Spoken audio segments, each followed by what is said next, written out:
So tonight we're going to try some of these advanced features that were just released in the app. What I have done is I have focused it. It's in equatorial mode.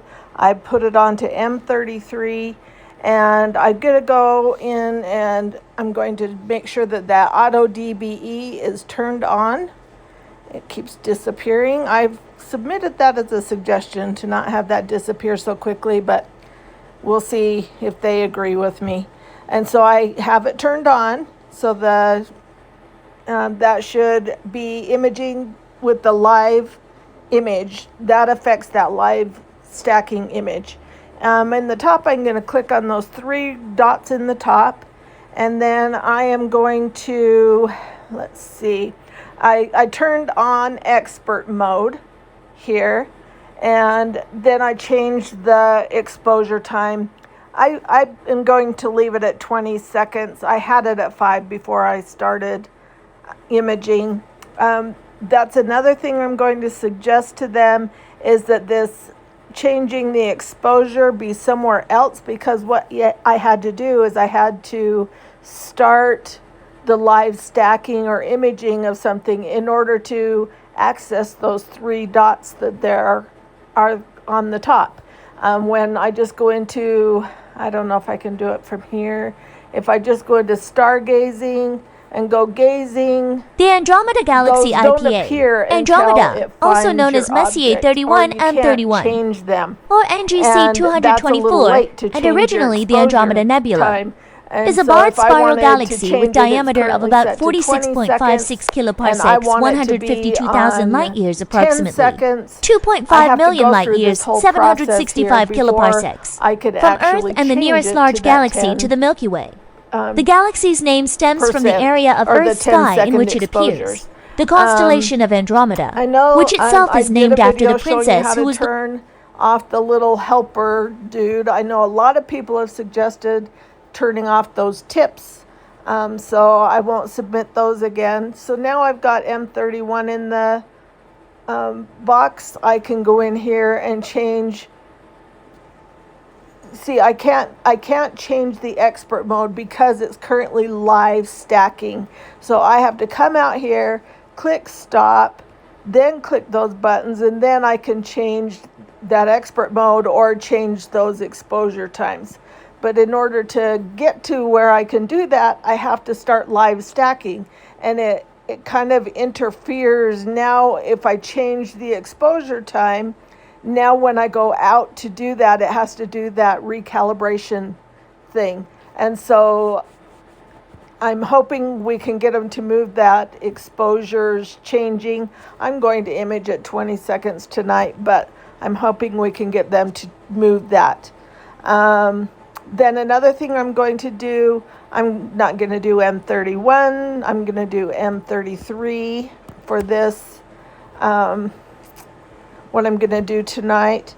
And I'll go ahead and start the Triangulum Galaxy so M33, start up. NGC 598 I've lies left this little tutor guy on for the time being, just because I kind of like hearing the things that he's telling me. I won't like it after the 100th time, or even the second or third or fourth time, but for now I think it's kind of cute, and I do like hearing some of the information about the objects, so I'm going to leave him on for now. But hopefully they will get rid of these tips. They don't seem to be giving you new tips, and so why would I want that every time I go to the screen? It just makes it look cluttery. So we've started on M33, and let's see, it starts automatically when it finds it. So now I can't go in and do any of those changes. If I want to do any changes, I have to stop the imaging in order to do that. Now what I'm going to do is I'm going to run an experiment tonight, and I'm going to capture an hour's worth of data using some of these expert mode things, the DBE. I'm going to have it on for an hour and then off for an hour so we can compare that live stacking. An hour, I'm hoping we can see a difference in an hour. Maybe we won't be able to, and I'll have to expand it. But in order to save the exact same number of exposures without having to sit here, I am going to experiment with this continuous capture. And I have changed it because I'm using 20-second exposures. I'm going to capture 300 of those, and that would be an hour's worth of exposures or integration time. And then I'm going to click start. And then once I've captured those 300 integration exposures, I will turn off the auto DBE by going in here, sliding that over here. Oh, it looks like it's turned off. I'll leave it off for the first go around, and then I'll turn it on. I may experiment with it as we're imaging to see if it changes. I don't think you have to have it on the entire time. I think it just affects that live view. So we'll do a little experimenting with that tonight. But that's what we're going to do, and so stick around if you want to see some of the results. So I've had to switch up the objects because we have some high clouds, and I'm able to image M45 right now. So I wanted to show you what that dynamic background extraction does. So it's currently turned off. I click on those 3 lines up here in the right hand side, and then I can slide it over to there and turn it on, and you see a drastic difference. So it does just affect the live view, and you can see the difference that makes. It doesn't save the changes or the difference to the individual fit files. It just saves the dynamic background extraction in your live view. So if you like it on, you can just default and turn it on, and then it does make quite a big difference. I'm going to turn off all those icons so you can see. I didn't do any mosaic or anything on this one this time, but it does make quite a big difference. So that's what that dynamic background extraction does, and you can see the difference there. It makes quite a big difference, especially on this object. I'm currently imaging Bode's Galaxy, and it's not doing very well. So I think there's some high clouds that are interfering. So I switched it over to the S50. If you don't know how to do the switching now, you just click on the dialog right here for which one and click switch device, and then you can switch to the other one. So now it's switching to the S30. It asks if you want to join the Wi-Fi of the S30, and then that's how you switch between devices now. And it works pretty nice, but this is the current. I switched from M33 to M81 trying to get something that would, I need it to appear fast enough so that an hour is enough exposure time, but see, it's just taking a long time to do those, and that's after 34 of those 20-second exposures, and that's just not a great image for that object. It usually appears quicker than that. So that's what that dynamic background extraction looks like on M45, so you can see the difference that it makes. So now, since I'm on the Seestar S50 and we're executing a plan, I want to go and try out that autofocus on a plan, so it will autofocus in between each object. So when I click on the plan, you can see it's already in the process of doing M45. That's the one we just looked at for that DBE.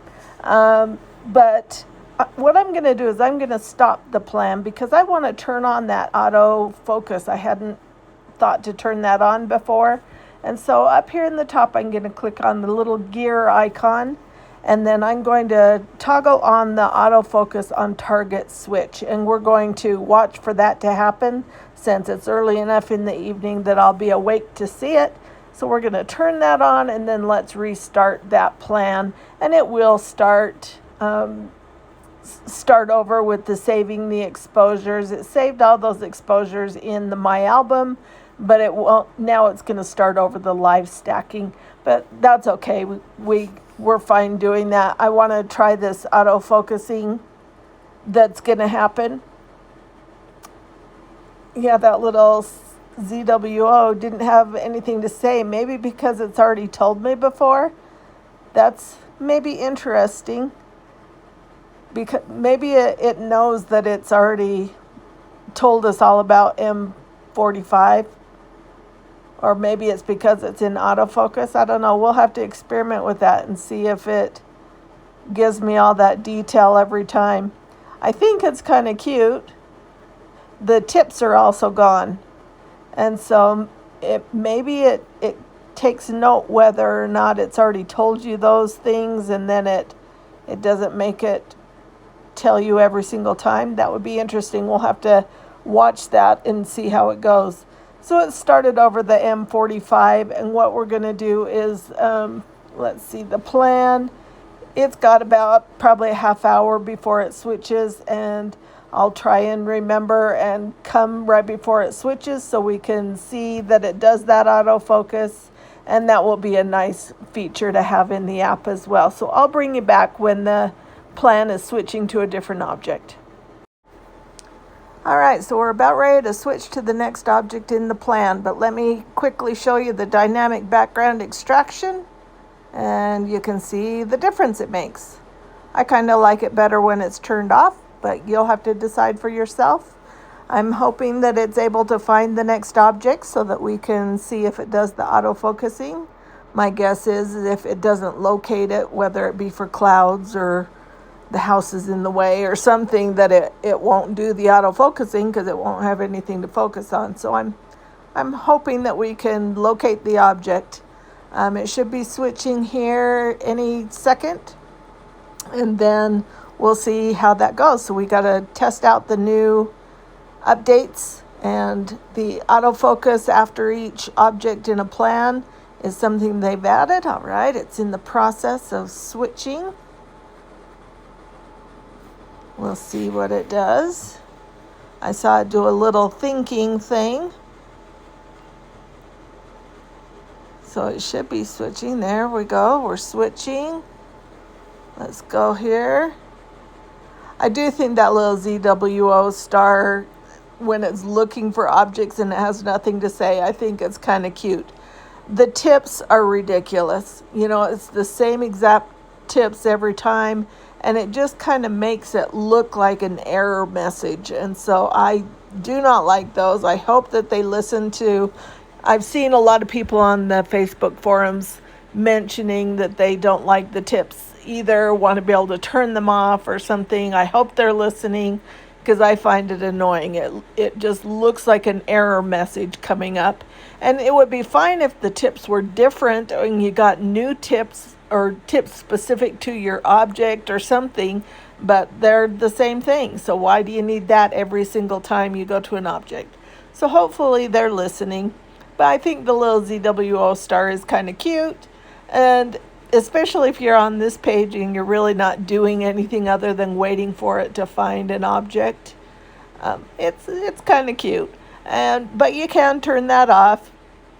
Just go into the settings, and then you can turn it off in there. If you don't know how to do that, I did a video yesterday, I believe, about it. Well, maybe we're not going to be able to find the object. The clouds have started rolling in again, and so I'm hoping it will keep trying, and then we'll find it so we can do the autofocus. But I'm sure that works. It's just gonna autofocus in between each object. I just was hoping to try it out tonight, but maybe we're not going to be able to try it out. So in summary, what do we like? I do like the little ZWO star. He's kind of cute, but I am glad that they gave us the option to turn it off. The tips I hate. I think it's ridiculous. It's the same tip over and over again, and it just pops up and looks like an error message. So being unable to turn that off is annoying. I hope they fix that.